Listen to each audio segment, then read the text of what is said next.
What's up, family? In this video, I'm going to be talking about Spaceship Earth and why community building and relational energetics are so important and why I'm so involved in these retreats, workshops, masterminds, and events.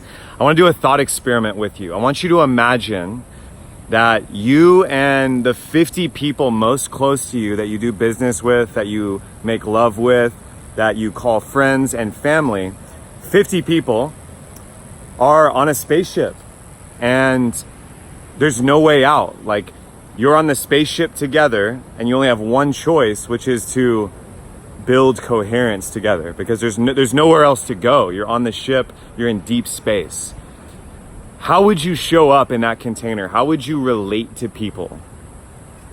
How would you communicate? How would you work together? How would you cooperate? How would you compete? Would it change the way you show up to someone and communicate to them if you knew that you were on a spaceship with them for 50 years and there was nowhere to go? There was no plan B.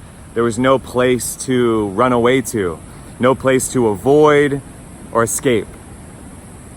And now consider that maybe this is the way human tribes have always lived, especially those that live close to the land in villages. And us as a human species are living this way on the planet. How would you show up to your friend and tell them your desires and your exact needs, even if they're scary, if you knew that there was nowhere else to go?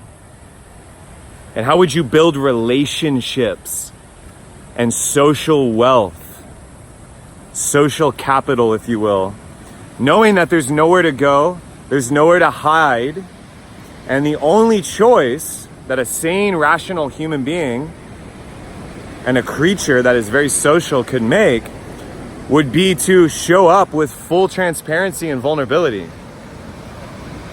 and to show up in truth, and to show up in a willingness to be met and to meet big energy, even if it looks like rage, even if it looks like hatred, even if it looks like sadness, even if it looks like grief. Would you be willing to show up for yourself and meet that energy? That's something I'm very deeply interested in, is the social physics and dynamics of village building, of tribal alliance, of human council making, and holding space in our hearts first and embodying the more beautiful world we know is possible. That is not multinational corporations that pillage the earth, and it's not the military industrial complex, and it's not fighting wars over ideology, religion, and political, racial, or cultural differences. So we have plenty of examples of what we don't want in the world, and I invite you to find your own. We all have been affected by one or more of these as a core wound or trauma, and see that the only way to build the new thing, as Socrates, Buckminster Fuller, and many other mystics and scientists have pointed out, is to focus all of your energy, all of your heart on building the new system that is by nature emergent, in line with nature, and of the human creative spirit. It is not something dead, something contrived, something only from the mind. And this is the world that is happening right now. This is the world that's dawning, that I imagine myself to be on one of the many front lines of, as I seek out more superheroes, mutants, and freedom culture creators to partner with and to do business with and to build relationships with, and to go towards a solutionary agenda that is not only of the mind, but bridges mind and heart, to actually hold space for this world that our hearts know is possible. We all can feel it. We all want it. We all desire it. What's stopping us is small groups at first of brave individuals willing to sit in the discomfort and to excavate their shadows and to own their projections and to show up in love and not be afraid of conflict and not be afraid of big energy that wants to move.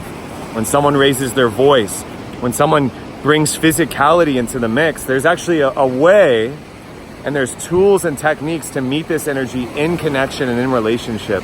And this is what I've been practicing and immersing myself in. So I can be one of the code traders and wisdom keepers and world bridgers for these councils and tribes of the new paradigm, which looks like cryptocurrency, it looks like eco-villages, it looks like entrepreneurship, it looks like philanthropy, it looks like regeneration of biomimicry and bringing in the full spectrum of the human being into business, into sex, into village building, into family and child rearing.